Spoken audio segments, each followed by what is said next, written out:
DFA, binaliwala po ang pag-angkin ng mga Chinese scholars sa Batanes.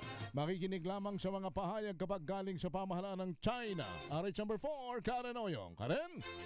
Binaliwala ng Department of Foreign Affairs o DFA ang pag-angkin ng mga Chinese scholars sa Batanes at sinabing hindi ito ang opisyal na tindig ng pamahalaan ng China.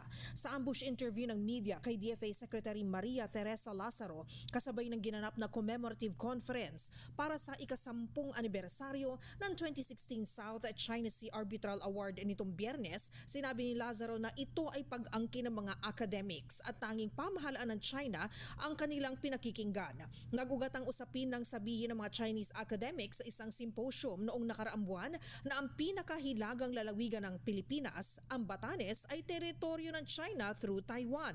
Dahil dito nagbabala ang Maritime Transparency Initiative na Sea Light laban sa tinawag nilang lawfare campaign na ang layunin ay isulong umano ang isang bagong legal na salaysay sa pag-angkin sa naturang lalawigan.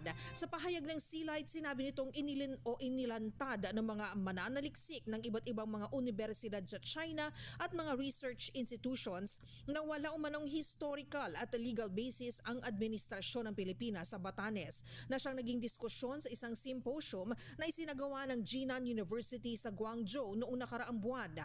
Ayon umano sa nabanggit ng mga scholar, ang Batanes Island ay natural geographical extension ng Taiwan.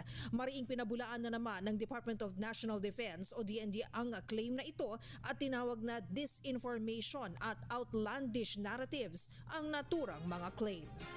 Ako si RH4 Karen Oyong, nag-uulat para sa DZRH. Una sa Pilipinas, una sa Pilipinas.